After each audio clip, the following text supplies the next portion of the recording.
Good afternoon. Everybody hear me okay? I can hear myself coming back, so that's hopefully a good sign, and hopefully I won't feedback either.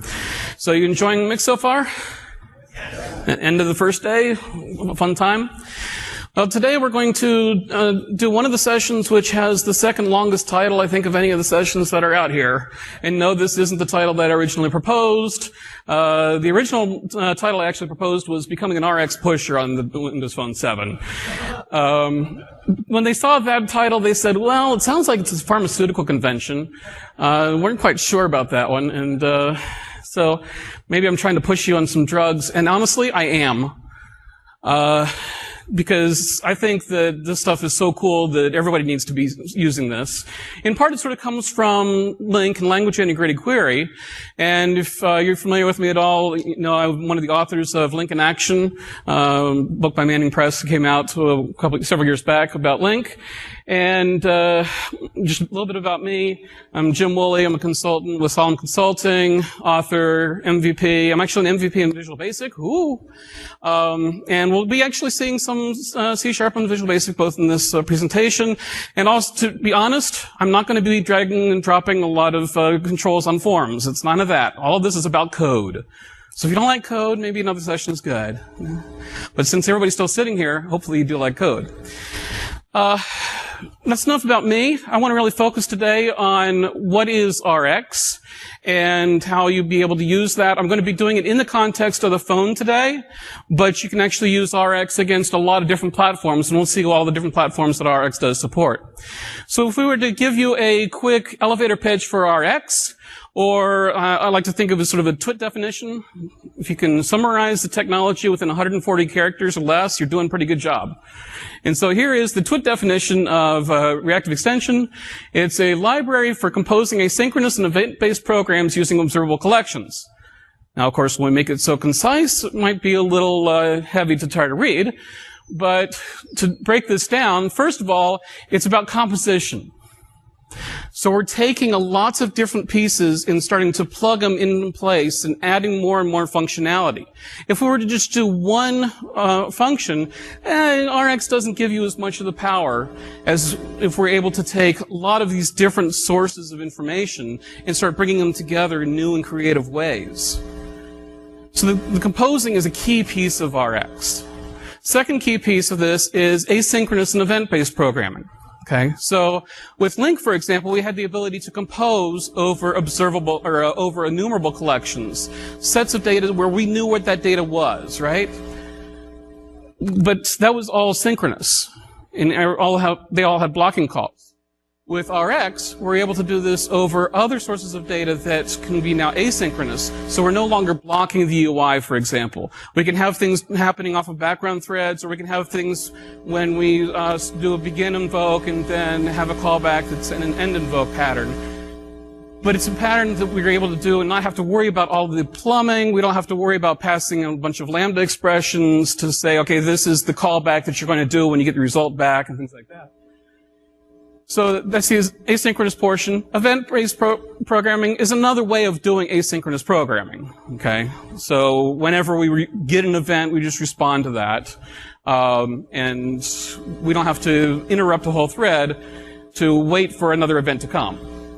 We just respond to events as they come across the stack. So both of those sort of lead into what's an observable collection. Well, we know what enumerable collections are. Those are things where we have a set of values that were predefined. A database is a good example of a standard kind of data store where we know all of those values and we know it's a finite set at that point. With observable collections, these are ones that are going to announce themselves anytime that there's another one that comes around. So an event actually is an observable type of collection. An event sort of uses that pub-sub implementation, so we have these things which we are going to be observing. And the observable pattern is sort of the pub-sub type of implementation. These observable collections also may or may not ever produce any values. Right? And these values may not exist when you create your query. They may exist at some point in the future. And so then we can respond to each one of those values as it comes along. So that's sort of the clinical definition of reactive extensions. And reactive extensions you're going to be able to use, as I said, in a lot of different platforms. We can use that in Silverlight. Where it first came out was in the Silverlight toolkit for Silverlight 3. So you can use it again in Silverlight 3, Silverlight 4. .NET 4 has the observable interfaces built in. .NET 3.5 did not have those observable interfaces built in, but there's a library that you can add to include the observable interfaces, and then you can do everything that you need from that point. They've also included versions for XNA 4 and also XNA for the Zune, so that you'll be able to use it in those particular environments. And there's actually one for JavaScript as well, RxJS. And with the JavaScript implementation, if you're interested in that, you like what you see in today's presentation, highly recommend tomorrow going to Bart de Smet's talk. Bart's actually on the RX team, and he's going to be talking specifically about reactive extensions for JavaScript tomorrow. So the one we're going to be focusing on today is the Windows Phone. One of the reasons why we're focusing on Windows Phone is that RX had actually shipped in the ROM of the Windows Phone itself. And subsequently, there have been additional sets of libraries that have updated the version. What we're going to be doing today is using the actual bits that shipped with the RTM of the phone. And if you want to use the additional versions, you can get them. One way to get it is off of Nougat, and I'll show you the links in which you can use to get all of the sources later in the presentation. Also, I'll let you know at this point that all of the samples that I'm going to be doing today, don't have to worry about furiously writing everything down, because I will have all my samples available on my website, thinklink.com. It's thinklink.com. So that's the many flavors of it, and as I said, we're going to focus on Windows Phone for today. So let's see what's the problem with the imperative model that we have, or actually the declarative model here, but the declarative model over enumerables, and where does this sort of break down in what we're trying to do with things on the phone. So here's a fairly simple link kind of query. I love links, so I'll use the link implementation here. From candy and bag of candies, where the candy has nuts, group the candy into group candies, and then selects the name and then how many candies were in each one of those groups. When I do this in smaller presentations, I actually pull people up on stage and we pass candies around the stage, but they didn't want me to do that today, so we'll do this through a lot of PowerPoint animation here. One of the great things about Link is that you're able to see this and understand what it's doing pretty easily. It's fairly straightforward and understandable. You don't have to worry about all the plumbing goo that goes on under the covers. We can just declare what it is that we want, and then it can figure out how it wants to do it. So as we then iterate over these results, nothing actually happens until we start for eaching over the results. We have deferred execution. So we can compose a lot of additional things on this, right? But once we say for each, then the for each says, okay, well, I want to get the next, and calls move next, and it has to wait until it actually gets a result. Now, move next then calls up the stack to the next value of move next, because it doesn't have anything yet. We're setting up internal state machines on every single one of these method calls. So we go up to the move next to get group by candy. It doesn't have anything either. Then we go up to where the candy has nuts. Well, I don't have anything yet either. Now we have the bag of candies. Do you have anything in your bag of candies? Oh, yes, there's an Almond Joy. We figured out that the Almond Joy, yes, that does go through our where filter, and we pass it on down the stack. Now we turn around, we call on next, or move next to get the next value, and so forth and so on until we get our next bag of candies. And no, Hershey's does not have nuts, so that filters out. We don't go all the way back down to the select. We stay on where and just iterate back at where, go back from where, and move to move next till we have another one that has nuts and so forth. And one of the problems is here that our UI, if our UI was bound to the results of this, then the UI has been blocked until we've had all of our results at this point. And on this grouping operation, it actually gets blocked until we then get to the final false, or there are no other values in this result set, and we pass that on down. So that could be a challenge. How do we deal with this and have our UI blocked while we're doing all these iterations? It very possibly is this bag of candy maybe from a web service, and it takes a long time for us to get the results of that web service. We don't want our UI blocked, and in fact, we can't have our UI blocked in the way that the Windows Phone requirements are stated, right? So to put it in another way, here's the problem with IEnumerable. IEnumerable, we have basically three methods. Well, really two of them that are only ever used. Reset's never really used either. We have current and move next. Both of them are functions, or they return values. And so, since they have a return value, we can't do anything until we actually get that return value. So we're blocked in the process of everything that's going on inside of that. Right? That could be a problem. So how are we able to fix this problem? Well, the team looked at a whole slew of different options. They went through mathematical formulas, and I'm not going to bore you with the mathematical stuff. If you're interested in the mathematical stuff, go to the videos on Channel 9. They'll cover it in excruciating detail. I want to get into what's the practical implications and what can we actually use in our applications. But in the long run, what they came up with was they said, well, the enumerator actually is sort of a mathematical duo with an iObserver or observer pattern. And with the observer pattern, we can then have a set of methods, onCompleted, which says we're done, and then it's just going to pass to whoever's listening to it that, oh, I'm done, and then be done with it. We also have onNext, and onNext is the real key one. So before, when we were calling moveNext, and then we had to get the current, move next, and get the current, move next, and get the current, with observable, all we say is onNext, and here's my value. And then I can go off on my merry way. You can do what you need to do. I don't need to wait. Just do it, and I don't care. Now, there is one other one here on error. And actually, when we're doing the enumerable implementation, you'll see that at any point during the process, you could have an error in there. And so how do you handle the errors inside of enumeration? That can get a little tricky if you want to do it in a fine-grained method where you might want to repeat a process internally and things like that. So that's one of the reasons why they added the error handler inside of the iObserver. So at any point during the stack, you can then exit out and handle an error and then either exit out of the processes, finish off all processes on all threads, for example, or maybe just continue on. There's actually, being a VB guy, I have to love this one. There's actually a method in Rx that is on error, resume next. So there's cases where you might want to do that. I don't care if there's an error. Let me maybe log it, but just keep going. Right? So that's the main core difference between the iEnumerator and iObserver. And because we're now saying, okay, here's a value, and I'll just keep going my merry way, now we can start doing things asynchronously rather than having to have everything synchronous and waiting for that value to come back. So when we have our pushing with the iObservables, where iEnumerables, we have to pull for each value. Give me the next value, give me the next value. With iObservables, we can then just push you. Here's a value, here's a value. So again, nothing happens, and as I said, this bag of candies, it may well be that it's giving us values, and we don't care about it because we haven't subscribed to it yet. Right? There's two different kinds of observables. One is a hot observable, and one's a cold observable.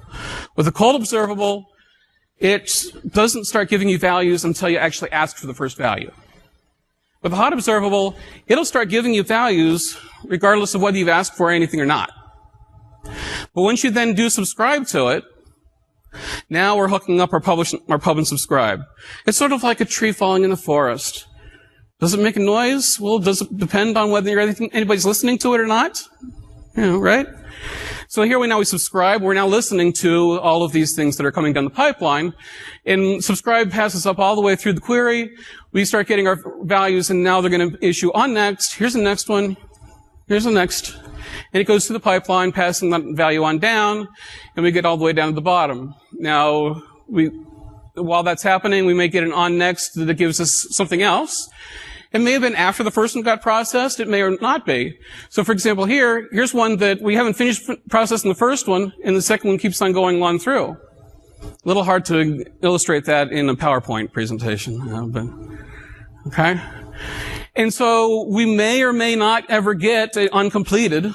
For example, if you're using this to monitor event logs, you may never know that the event log has finished giving you new events, unless you have a system shutdown, and at that point you're probably not going to get it uncompleted either. But we keep on processing potentially until we get it uncompleted, and we're able to then evaluate the results. Make sense? Okay. Probably will make even more sense when we actually look at some code, do some actual demos, and start to play with this a little bit more. So let's move over to my demo computer here. And I've got to wake it back up again. Everybody see the code back there? I tried to make it big enough that we can see it easily enough. Hope so at this point. So here is a little sample application. We have dice. Well, we're in Vegas. We'll do some dice games. How's that sound, right? And let's actually just go ahead and run this application first. I'll do it over in the emulator here. So with our dice game, we have a series of die that we may want to be paying attention to, and I can roll these dice, and notice that I'm waiting until the entire process gets done before it allows me to do anything else here. Let's see here, I got 2 4s. Let's see if I can get all 4s. Nope, not on that one. Remind me not to go gambling tonight.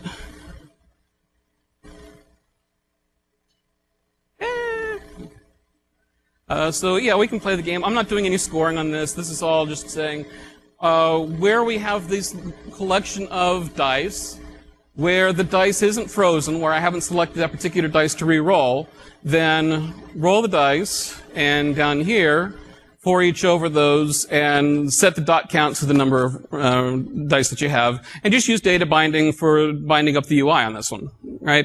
I'm not a designer. I tried to get some designers to help me out on the UI, and they didn't get back to me, so that's why it looks the way it does. I was a little guilty about that coming to Mix with all the design people that are here, figuring you might not like that design of it, but hey. Part of what I had to do, I wanted to make it so this was a geeky kind of dice, so of course we have to have our 20-sided die, right? The 20-sided die actually takes a little bit longer because what I'm doing is I'm putting a thread sleep on the result of the die. So each one of these could be coming back at a different period in time. Okay. Just a little bit of a background on what's going on there. So that's the core of the application. Now, how do we take this from this blocking call and now make this asynchronous and start using these observers and being able to compose more richer kinds of constructs over these observable collections? Well, let's first take the list of items here that we have and make this an observable collection that we can start working with. In this particular case, it's a known list of values, so this is going to be a cold observable. So here I'm going to say from the items, then to observable. Now that's going to be an observable collection. So with an observable collection, you don't for each over the results of those. You subscribe, and then when you subscribe, have whatever subscribing to it do something with those values. So here I'm going to say query subscribe. And subscribe can take an observer. So here's your pub sub type of implementation, right? And you could go off and create a whole class, which is an observer class, which then handles each one of the on-next methods that come out of it. But a shortcut to doing that is actually using the action of T on next overload. So here I can just pass in a lambda statement that says whenever I get a result, then do something with that. And what I'm going to do is just what I had inside the for each. Come on.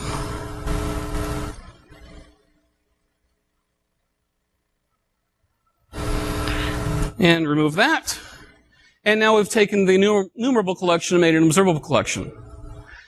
Now, if I actually run this one, because I'm doing a thread sleep and everything's happening on the same thread, we're actually going to continue to have this as a blocking call. Notice we have to wait until it's done before it gets our results and before we can do any sliding down of the number of dice, for example.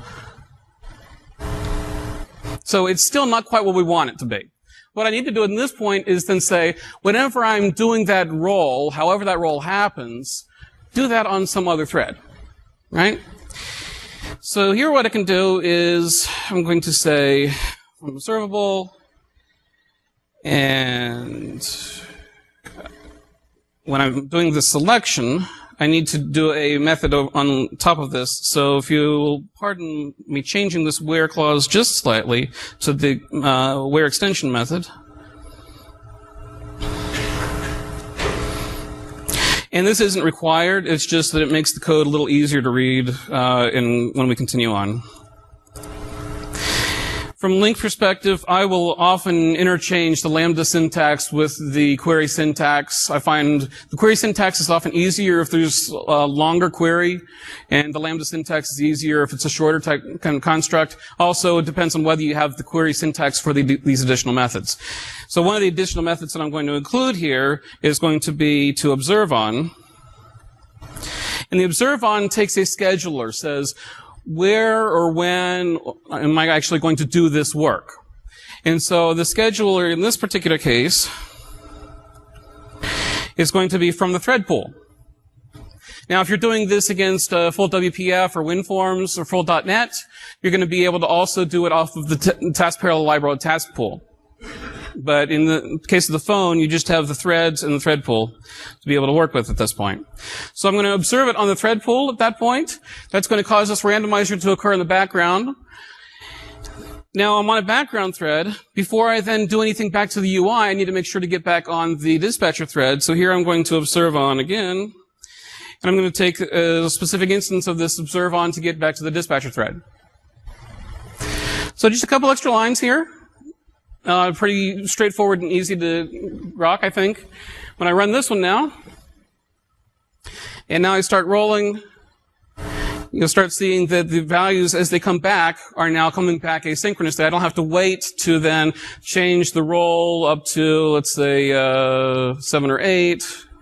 And I can do all of this while that's still working. Cool?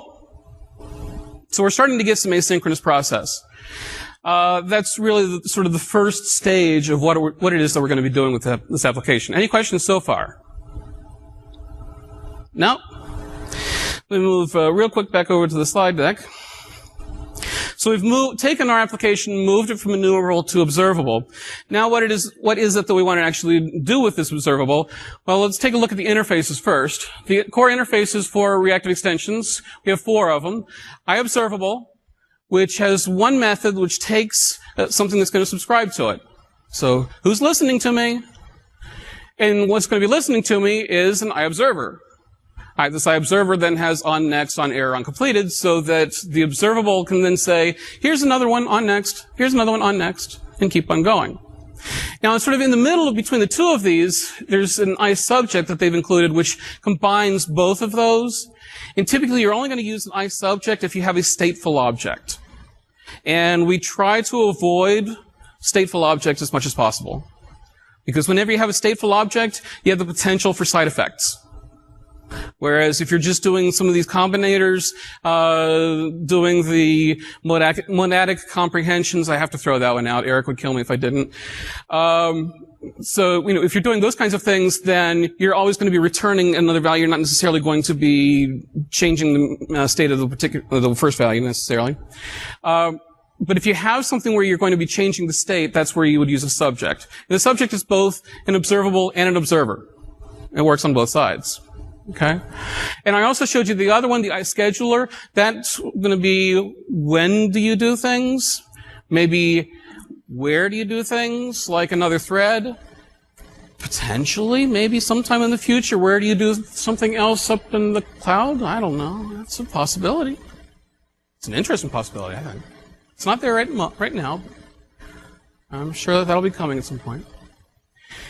So, with those core interfaces working on these kinds of things, they've added all of the link methods over top of these core interfaces so that anything pretty much that we're able to do with link that makes sense, we're going to be able to do using that link syntax over these observable collections. Now, there are a couple actually which don't quite work the way you would hope. When I first started trying to do this, I tried to do this with using order by. Order by doesn't work very well if we don't know when the end of this list is going to occur. Because we could be that we're going to give out in order the first 3 values. Here's your first 3 values. The 4th value comes, oh, it was supposed to be the first one. Oops. Right. So they give you the ability to do some windowing over these operations to say, okay, for this 5 seconds, what are those? For the next 5 seconds, what are those?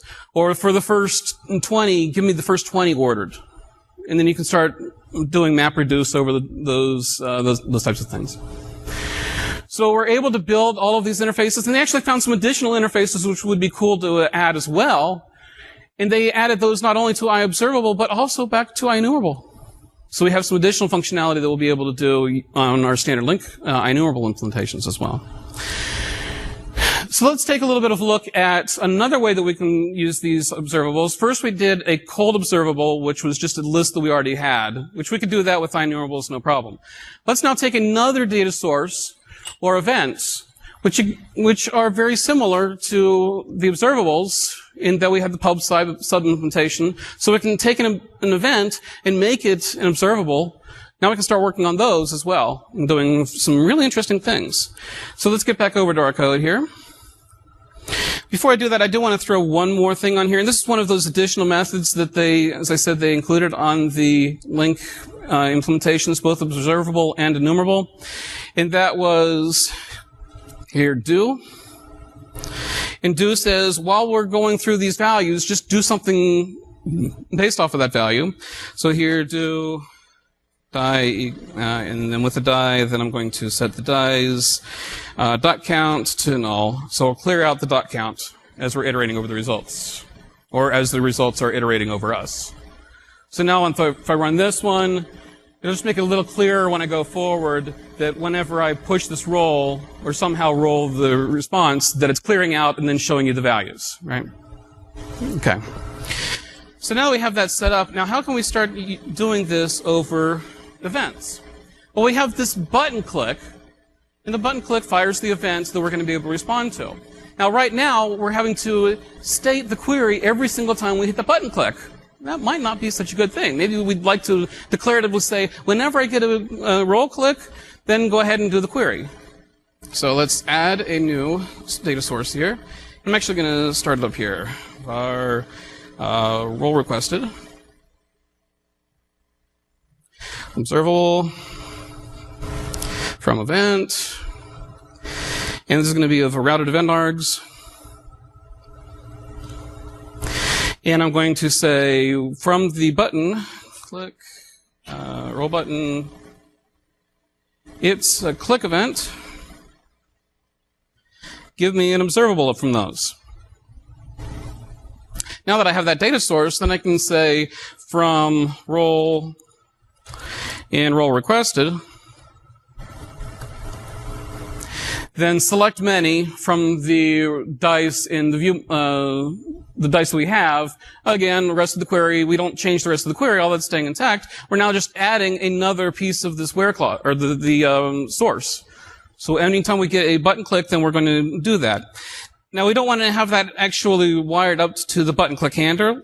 We just want to establish that request whenever we start the application. So here I'm going to say whenever we navigate to this one, set it up. And whenever we navigate away from that, we need to then be able to tear it back down again, because we don't want the memory to be overloaded all the time and keep on adding to the memory footprint. So that's where I actually am setting this dice observer, because the scribe actually returns a iDisposable. And so if we then hook something into that iDisposable, if we want to tear down the query result set, we dispose that disposable, and it's going to tear down all the queries that we had set up before. So here I'm going to set up an dice observer, and I'm going to change. I've already done that one. I need to remove the handler here. And so on the distinction here is I'm going to add the dice observer equals the result of the subscribe. So now if I were to do this one, now every time I click the roll, I'm going to start getting a set of roll values coming back to me. And if I move away from it, it's going to dispose the whole query stack for me. If I come back in, it's going to recreate it again. Only once. Cool? Okay, so we're starting to compose a little bit more over this. It would be nice if we could compose some more things to this. So what could we continue to compose with this? Well, if I'm using this on a standard Windows application, that click interface makes some sense. But if we're doing this over the phone, maybe we have some other ways that we might be able to request a result that would come back, that might be a little bit more natural and natural user interfaces. So if I had a dice, a bunch of dice, wouldn't it be nice if I could just shake that dice and roll them? Right? Well, doing a whole shake type of routine, it can be a little bit cumbersome to try to figure out sometimes. We have to figure out how much has this particular device moved. Has it moved enough times? Because if we just do this, that's not a shake. Right? That's just an action. If we do this, we don't want it to detect a shake. But if we do this, maybe we want it to detect shake. Right? So what could we write in our code to detect shakes? Now, here's one of those cases where I'm going to show you a little bit of VB code. And what I'm going to use is the accelerometer, which is a device that's on the phone itself. And with the accelerometer, then I can use that same observable from events that we used with the button click. here, in this case, of accelerometer reading args, saying with the accelerometer that I'm getting in, whenever it has a reading changed, then do something with that. And I want to make sure that that reading change has moved far enough to actually say, oh, this is a shake, or at least it's a motion that I want to look at. So here I'm going to say where the x has x to the power of 2 times the y to the power of 2 is greater than some minimum offset value. Then I've done it hard enough so that I'm actually doing what I'm going to call a knock. Because I'm not necessarily shaking yet. I have to know do I have at least 2 of them in a close enough period of time. Similar to, do I have a click or a double click? Right? So here I have a knock. So now I need to say, with these movements, when do I actually have enough that I have at least 2 of them to make it a shake rather than just a knock? So here I'll say dim shake equals from movement in movements. And actually, I want to say where that's happened within a small enough period of time. So I could track what was the time that the first one happened, what was the time that the next one happened, and the next one, and the next one, and the next one. And are each one of these within a short enough time? Well, they've added with the reactive extensions methods that will give a timestamp. And will also show you the values between times. So here I'm going to take the time interval. And that's going to give me an I observable of these time intervals. And so I can then say from there where the movement interval total milliseconds is greater than some threshold that I've set up. And now I don't care about the actual what's happened in the accelerometer at this point. All I want to know is, has this happened? So here I'm going to then project out a new value which is returning null or returning void. And this is sort of the way that you're going to do that, is say, create me something that doesn't actually have anything in it. And then return that. So it's a new unit. And then with that, I can return the shake. Okay, so now how do I consume this? One of the reasons why I put this in VB and the other one in C# is to show you how you can take some of the pieces of code, put that up in the other separate libraries, and maintain your code better ways. Also, wanted to make sure that everybody knows that yes, you can code against the phone with Visual Basic just the way you can with C#. So, gotta throw that one in there. So let's go back to our query, and then we have our role requested. Well, another way that we might request a role is from a shake. So we're going to take our role requested and also merge that with that shake. Get shake observer. Okay, now there's a problem with this one, because shake observer is returning a I observable of unit, and role requested is returning an I observable of routed event args. If in order to do a merge, I have to have both of these sources be the same kind of thing. So here I'm going to just take a quick trick. And on this, I'm going to say select from the first one. Also, another given nothing, new unit.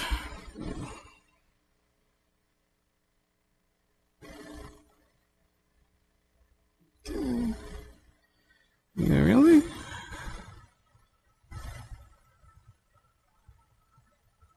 Oh, I got to pass in the accelerometer here. I did a little dependency injection on the accelerometer so I could maintain whether it was start or stopped independently there. Okay, so now I have the ability to take 2 different data sources, and then whenever any one of them happens, I don't care what order, I don't care which ones happened, whenever I get one of those to happen, then go ahead and start giving these values. So now I should be able to run this one, but I'm actually going to do this one on the device itself, because I can't shake my computer and actually do anything with this.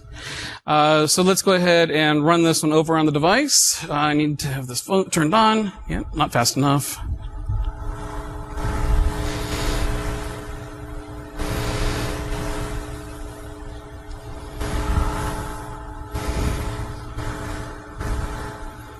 Okay, can we see it? Oh, the numbers don't come out very well, do they?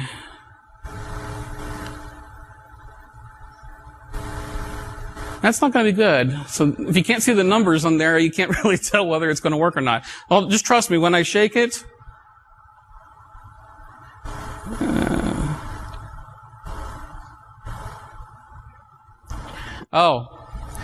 yeah, when I shake it, I get an error. Well, the errors occurred because in this particular case, the accelerometer on the phone actually works in a background process. And so we've actually gone over to a different thread. We just didn't know about it yet. So let's then go ahead and handle that inside of our shake observer that says shake.observe on the dispatcher. Okay. Now let's try running this one again. Go back over to the phone. And if I shake it, you can actually see the numbers there, can't you? Okay, if I shake it again, the numbers should change. Shake it again, the numbers are changing. If I keep, you may or may not notice that the numbers are changing too much, too many times. So if we have an epileptic that's going like this with our phone, we may or may not want them to actually be shaking it that many times. What can we do about that? Well, we have our ways of fixing that. We can then say on the shake, then, throttle it with some sort of a time span. Give it 250 milliseconds. And once 250 milliseconds have occurred, then make sure we get back on the dispatcher and, I'm in VB, I can't quite use it that way, I have to do it this way. Okay. So then we can be able to throttle our requests and only get them every quarter of a second. And if they're shaking it too many times, then don't give it back until they finish shaking. Right? Cool? Some powerful stuff there, right? Okay. So that's one way that we can use this. We can also use our accelerometer here. Got a couple other examples here. Got a Windows Phone 7 accelerometer sample. And with this one, what I'm going to be able to do is I'm going to say, set up what's going to happen anytime I get a value. So in this particular case, anytime I get a value, then move a button around the screen. Well, if I'm doing this on the computer with the emulator, I can't necessarily move my computer around and have the button actually work some. So I might want to be able to emulate what that's going to do. So here I'm going to say, if I'm in the emulation mode, if I'm on the device, then give me the real one. If I'm not, then give me a mock one. And so you could be able to use this for testing purposes, for example. And because these observables are first-class objects, rather than just events, we can do anything that we want with these first-class objects. We can use dependency injection. We can use IOC. Well, not as easily on the phone. There's some phone limitations that make it a little more challenging to do IOC sometimes. But we can have a factory that says if it's doing one, do it one way. If it's doing something else, do it a different way. So the accelerometer, if we take it from the actual one, on the actual one, it's going to say whenever I get a reading changed off of the events, and there are two syntaxes for doing from event. The first one uses these quotes of the event name. The other one uses the add and remove handler methods to say, hey, what happens when I add one? What happens when I remove one? But you can use either one, and they both work the same way. Under the covers. And then I say, okay, so whenever I get one, then project out a new vector. The vector actually comes from the X and A libraries that come on the phone as well. And I can just interchange those inside of my Silverlight application here. And so give me a new value. Make sure that since we're getting it from the accelerometer, we're back on the dispatcher so that we don't have anything with the cross-thread going on there. So that's one option. What about a mock one? Well, with a mock one, I can say, well, every so many times, give me values. In this particular, I can say, every 100 milliseconds, give me a new value that's going to come out. And so I generate that with the time, and then every 100 milliseconds, I'm going to create a new vector based off of the past vector value, right? So if I were to run this one on the device, and I need to run the right sample here.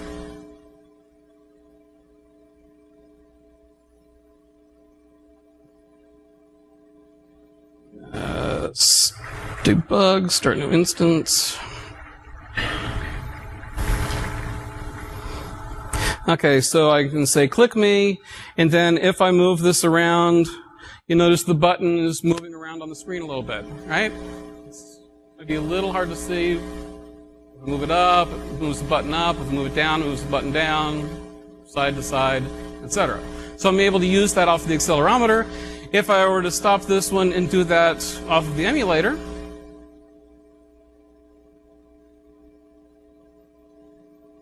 yeah, wrong sample again. This one, start new instance. And if I click this one, it'll start moving it around as if it were mocked. Thank you.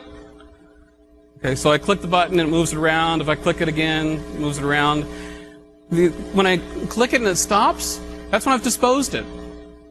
So if I click it the second time, dispose it. If I click it the first time, create it again. Click it the second time, dispose it. And that's where it's setting up and tearing it down each time. Okay? So that's another case where you might be able to use these events.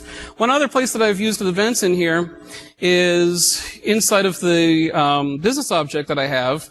Whenever I do that spin and select a new value in the spinner, then it's actually providing some events for us. And in this particular case, I think I want the integer looping data source.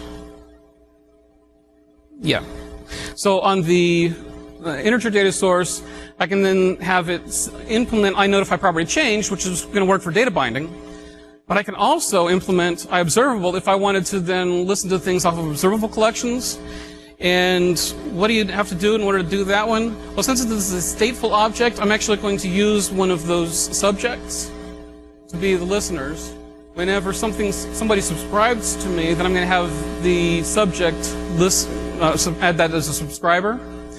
And then every time that I have this notified change, then I'm going to say, okay, anybody that's listening over here, then call you're on next and do something with it. Right? And so I can create that inside of my business objects if I wanted to. And you could use that although data binding doesn't respond to it at that point. So you still need iNotifyPropertyChanged at this point for that. To then consume this one, if I go back to my main application here, that's the wrong main. That should be the one. So then I can merge in my side. So here I'm going to say, whenever the side count data source changes, again, project out a new unit. I don't care what its value is. I just want to say, did we get a request to make a change? And now if I run this one again, notice I haven't changed the rest of the query. The only thing that I've changed is what's actually calling for the requests. So now if I change the number of sides, it's rolling the number of dice again. Cool? This is how we're able to add more and more functionality to these types of requests. Questions at this point? So when we're composing over these events are now first-class citizens. We can do everything that we could do with any other first-class object. We can dispose them. We can inject them through dependency injection. We can mock them. There's actually a case, one of the methods in reactive extensions is never, which says, this thing never happens. Well, they have full unit testing over the entire RX framework. How do you test never? That's a little bit hard. They've actually come up with the concept of virtual time, and they have a test scheduler which does that says, okay, this never actually happened, so I'm going to then be able to test that it never actually happened. Yeah, that's a little complex, and we're not going to get into the details of that one today. Again, there's another Channel 9 video which goes over all of the virtual time type of stuff as well. But these are first-class events. We can pass them around and do anything that we want with these, just as we would any other object, which we can't do with events. Right? So another area that we would probably want to be able to use this same kind of construct is going to be over services. Because all of the service requests and getting data from a data source of all of these service requests are going to happen asynchronously. And it would be nice if we could then incorporate these asynchronous service requests into the same pipeline and be able to then combine those requests in this as well. So here now we have a roll of the dice. We want to get the results from a service. Why? Well, maybe we're loading these dice, and we don't want anybody to know that we're loading the dice. And if we had the loading of the dice code inside of our application that's built on the phone, somebody could probably go in and find out what that code is on the phone and say, "Oh, you're doing this." Not that I'm condoning this by any means. I might get thrown out of the casino if I were to say any of that, but it could happen. So how do we hide the fact that we're doing something that we don't want anybody to know about? And it could be proprietary information that we want to hide. We hide that behind a service tier, right? So we now want to take our dice roll and do that across a service tier. Doesn't matter how it's going to do it. So we're going to call begin roll of dice and do this asynchronously so that whenever we get a value coming back, we'll turn this into an observable of the result value that's going to come back, right? Now, we do want to be careful when we're doing these requests over these boundary layers. For example, we don't want to keep rolling that dice too often and ask for too many requests. So we may want to be able to throttle the request somehow. Also, when we start getting results back, if they've asked to roll it again in the middle of the process of requesting it, and this actually happens more often if you do dictionary request or dictionary suggest, so that you're typing into Google or your favorite search engine some text, and then it'll start giving you results back, and then you start typing some more, then it shouldn't keep on giving you the values. It should go out and get a new set of values and ignore what it was requesting before. And so we might want to be able to throttle the requests that are coming back and also make sure that this all happens back on the UI thread. So how are we going to do that inside of our code? Well, we need to add a little bit more here.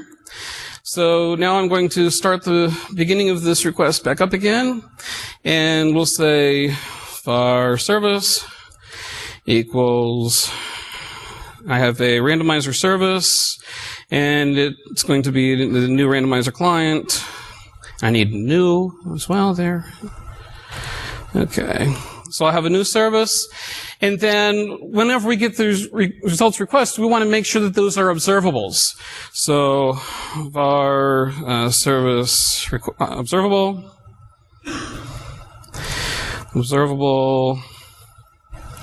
dot. We had from event before, and we could listen to the event, which is the end request, but that's not necessarily going to line our request up with our response. Okay? If we want to be able to line those up, then we're going to use this from async pattern. And from async pattern is going to say, given some input value of some type, and the input's going to be an integer, and then we'll assert what the output value type is going to be, another integer. And then I'm going to say, okay, what was the begin invoke and end invoke of that request? So I then say SVC, and there is no begin invoke inside of the proxy that gets generated by the phone. Nor is there in Silverlight as well. Well, actually there is. Here's a little trick for you. I'm going to change this, and instead of inferring the actual value, I'm going to set it to the underlying interface. So in this particular case, randomizer service, iRandomizer. And the iRandomizer actually returns the begin invoke and invoke. So now that I have that one, I can say, okay, so our begin invoke is begin roll, and our end invoke is end roll. So now I have an observable that's going to be the results that are coming back. How do I wire that in? Well, here I'm going to say from another data source, from request in service observable.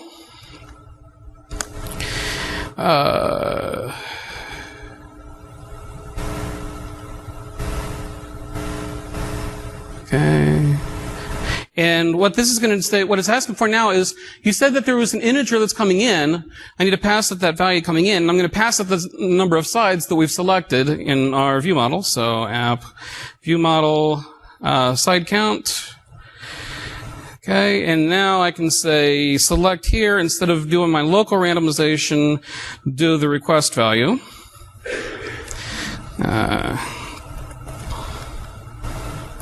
And now we're going to be asking for these requests off of a web service rather than locally.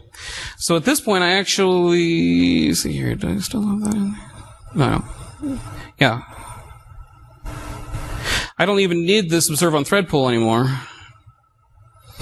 because the service is going to handle its own threading implementations on the backside. And so now if I roll, I'm actually rolling this over a service request boundary. And just to show you that we're actually getting some other values here, let me add a couple more dice here.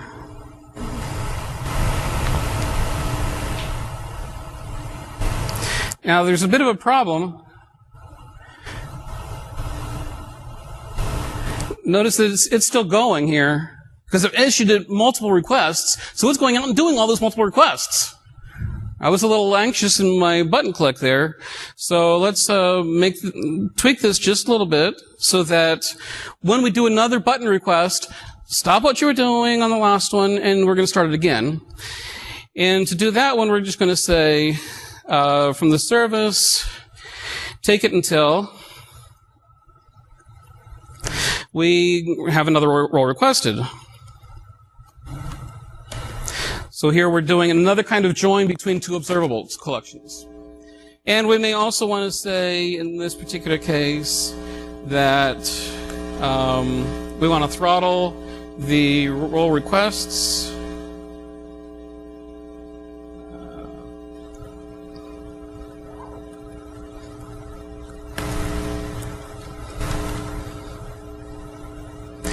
And since we did a throttle there, we're going to have to make sure that we get back on the dispatcher. And so now I should have it. Go ahead and bump the count up here again so you can see a little bit more of them.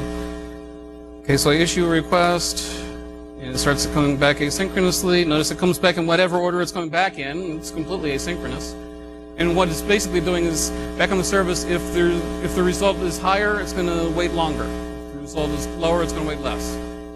So if I do this one, and I do it a lot of times, notice it doesn't do another roll until I stop. And now it only gets the results back once.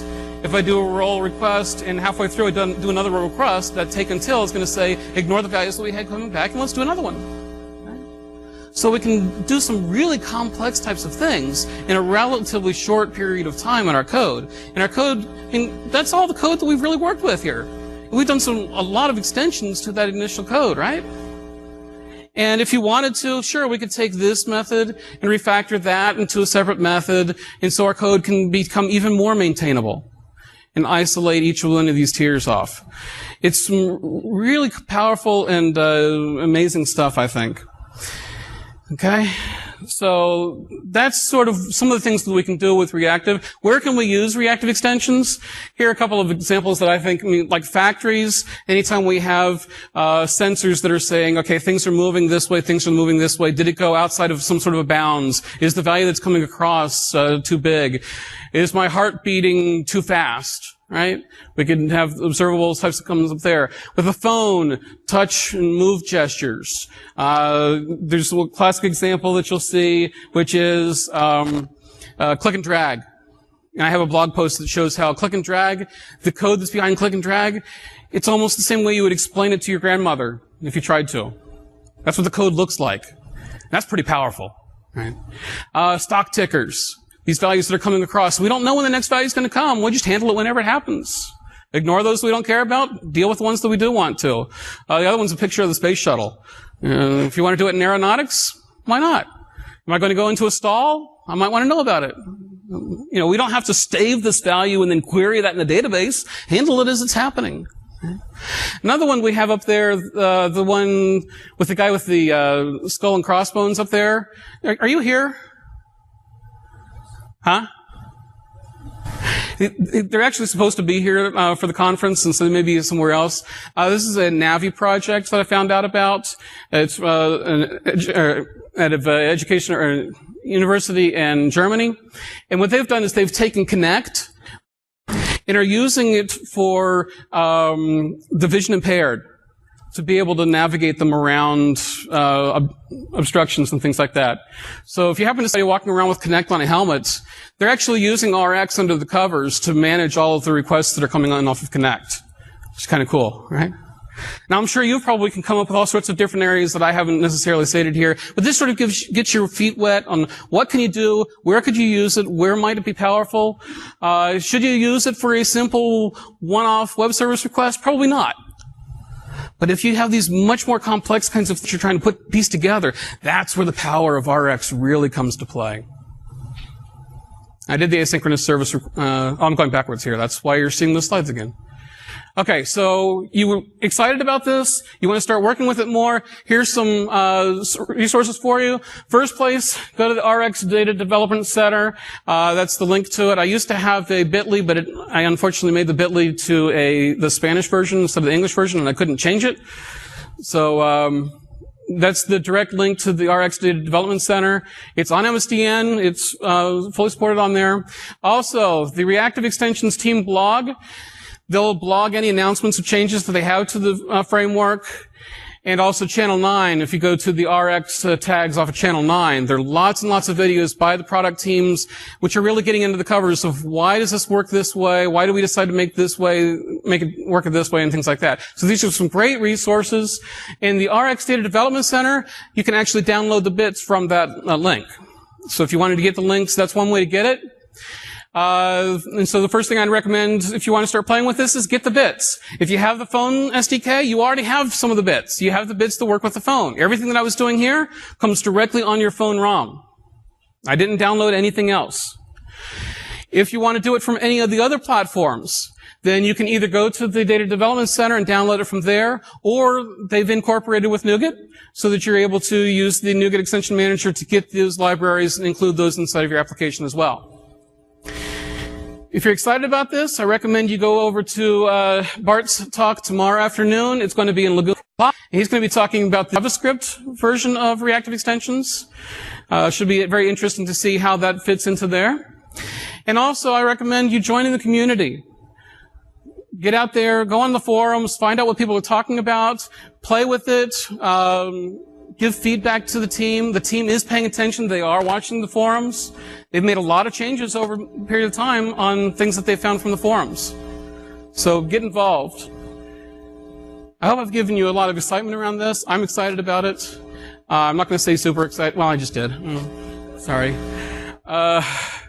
As I said, I'm going to be posting, not currently there, but I'll be posting these bits on thinklink.com, so you'll be able to download the bits, start playing with it, find out what works, what may have been broken about it. Also, feel free to follow me on Twitter, Jim Woolley. I hope that that's given you a lot of excitement here. We might have time for a couple of questions. Any questions at this point? Come on up to the microphone. Just a real quick question about the from event. When you pass over the string event name, is there a way to do that in a more type-safe way or non-magic string way? Yeah, I showed you in another example where you have the add handler, remove handler sides. Okay. And that's the way you would do it with the type-safe way. Gotcha. Okay. Okay. Let me go ahead and say, make sure to fill out your surveys before we finish off the questions. I'm not so interested, although I'd love to get high scores, but I really am interested in your feedback. So feel free to write on those and let me know what it was you thought about this, how we can improve the discussion as well. And, okay, let's keep on going with the questions then. Given that you can express any IEnumerable as just a cold IObservable that then ends right away, why should you use enumerables rather than IObservables? Interesting question. If you don't need that overhead of going through the whole process of the observable and you can just work with it directly as enumerable, why worry about doing all the casting and wrapping? Because there is some work that goes under the covers. You don't get all of this for free, and there is performance overhead that you're going to suffer from that. So if it's native enumerable and everything else you're working with is enumerable, stay on the enumerable side. There's also, I said there was a toObservable. There's also observable.toEnumerable to go back and forth both ways. You mentioned the composability is where this really gets into its own strength, but I wonder if you could contrast with the async stuff coming in C# and the framework. Yeah, with the question had to do with the new stuff that's coming in C# 5, NVB11. Throw that one in. They have the async types of stuff that are coming in those two languages. That gets to be more imperative rather than declarative. Okay? And so you're setting up internally inside of those as well, internal state machines. And some of it has to do with how do you think about your code. Another one of it has to do with the async stuff doesn't do the composability quite so well, right? It'll set up a single pipeline, a single state machine. But trying to compose multiple data sources that are, how do those mesh in together? That's where RX gives a lot more power in that regard. Additionally, with the language enhancements, you have the await and async keywords. And there's also a little bit that you can do with error handling. But you don't have the rich capability of being able to do all of these other fine-grained things like the timestamps and the time intervals and all these time-based operations, which async needs to be aware of. Because it's very possible with async that you have a value that comes down, then another value that starts coming down while the first one's working. The second one actually comes down first and finishes before the first one does. And so your values may not come back in the same order that you thought they were originally, right? And how do I deal with that? And those are some of the kinds of things which these additional methods can handle. And since it is all method-based, extension method-based, if you want to extend it and add more features to it, have at it. You can't do that with a language compiler thing, right? At this point, at least. Hi. To begin with, you mentioned that you could use it for XNA as well. Since XNA is mostly game development, which kind of scenarios would you be using React extensions for? The beginning of that was, again? XNA. Oh, XNA. That's a good question, right? Because with XNA, everything is timer loop rather than event-based. I'm still trying to figure that out in my head to a certain extent. One area would be like accelerometer, where the accelerometer isn't giving you values back in a timer loop, it's giving you values back in an event loop, right? And so how do you then get the accelerometer values and then deal with those, again, with the things that are coming back off of other things that you want to process? Collision detection, that kind of thing. That might be where it would fit with the XNA. It's been a little bit of a struggle for me to try to figure exactly where that plays. I think it's more fringe in XNA, but I think there is a particular place where it can be useful there. And it depends, I think it's really more, what is the source of data that you're getting? Is the source of data an event? Which there aren't many of them in XNA, but some of the additional libraries you may bring into XNA may give those. Right? Any other questions? Yes, sir. Yes. How the definition observable collection became data binding is Yeah, I was data binding everything here. I mean, right? in terms of more data binding, lists and features data. Yeah. So the question has to do with data binding and how do we data bind lists? Typical control with React, such kind of dynamic change of the content. Yeah. So the question has to do with data binding and how do we deal with the lists that it may be observable and data bind to those observables and things like that. Well, I was showing everything here was using data binding, and we're using a list of dice, right, which are observables, and we're also getting service requests and things like that, which are observables. Essentially, with the data binding, you do have to do identify property changed. It doesn't necessarily work directly with that data binding, but you can combine the two of those to work together. I think when you take a look at these examples, you might get more of a clear idea of where that's going to come into play. Another scenario, I've talked with somebody who's doing baseball stats off of OData services, and he needs to chunk the values that are coming back. Well, you may be able to have, every time you get another set of chunks back, use the observables to say, okay, keep doing that, take until we don't have any more values, right? And then as we take in the next value, put that into a observable collection. Observable collection, anytime you add a value to the observable collection, then that calls notify property changed or the collection changed, which does data binding back to those. Yeah. So you can do that kind of thing too. Right? Good questions. Okay, I'm going to cut it off at this point. I'll be down in the Ask the Experts, I guess in probably about 5 minutes or so.